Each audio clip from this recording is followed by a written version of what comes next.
যা তুই গাড়িতে। ভাইয়া তুমি বুঝতেছো না, ও কিচ্ছু করে নাই ভাইয়া, ও ভালো একটা ছেলে, প্লিজ ভাইয়া। যা বলছি তাই কর। ভাইয়া ওকে আমি ভালোবাসি। দেখো, কোনো সিন ক্রিয়েট করবে না, ওদের সাথে কোনো রাগারাগিও করবে না, তুমি রাগারাগির অবস্থায় নাই।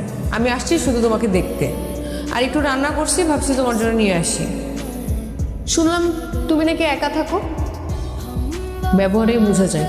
পরিবারের সাথে থাকলে তো ব্যবহার এমন হতো না। খাবার দেওয়া হয়েছে?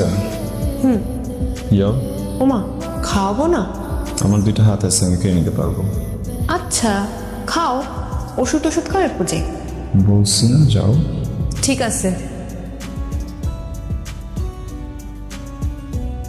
প্রথম দিনই সন্দেহ হয়েছিল খাবারগুলো নষ্ট করবা, খাবা না। আচ্ছা এই যে রান্নাগুলো করি, পরিশ্রমগুলো দেই, এগুলো কোনো মূল্য নাই কি মনে করো? এগুলা না খেলে তুমি সুস্থ হবা? প্রথম দিনই উচিত ছিল ঠেসে ধরে খাওয়াই দেওয়া। এরকম কি? হ্যাঁ, তুমি কি মনে করো তোমাকে এইভাবে দেখলে আমি ভয় পাবো?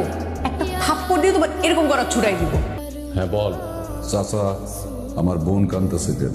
ও আরো কয়েকদিন কান্নাকাটি করছে। হয়েছে কি, ওর ইউনিভার্সিটির এক ছেলে, ওই কি আরমান না কি ছেলেটার নাম, বুঝছিস? তো কয়েকদিন যাবত ওই ছেলেটা খুব ডিস্টার্ব করতেছিল। তারপর আমি ওরে বলছি যে তুই চিন্তা করিস না, আমি ইউনিভার্সিটি যেয়ে ওই ছেলের সাথে কথা বলবো, কিন্তু ও আমার যেতে দেয় না। আমার বোনরে ডিস্টার্ব করতেছে। ও জানে না ও কোন পরিবারের মানুষকে ডিস্টার্ব করতেছে। আর কয়টা দিন রেস্ট করলেও হতো না? ইউনিভার্সিটি আসাই লাগলো? এমন তো না যে খুব পড়াশোনা করো, করো তো জ্ঞানজাম, কিন্তু তুমি তো নাই, তাই ইউনিভার্সিটি একটু ঠান্ডা হয়ে আছে। এত দ্রুত ইউনিভার্সিটি অভ্যাস হয়ে গেল?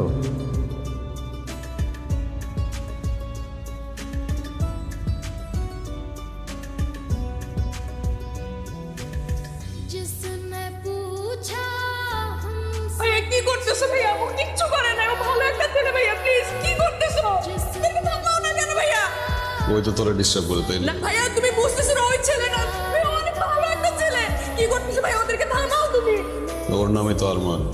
না ভাইয়া তুমি বুঝতেছো না, আমি তোমাকে সব বলতেছি। ভাইয়া তুমি ওদেরকে থামাও না। যা তুই গাড়িতে। ভাইয়া তুমি বুঝতেছো না, ও কিচ্ছু করে নাই ভাইয়া, ও ভালো একটা ছেলে, প্লিজ ভাইয়া। যা বলছি তাই কর।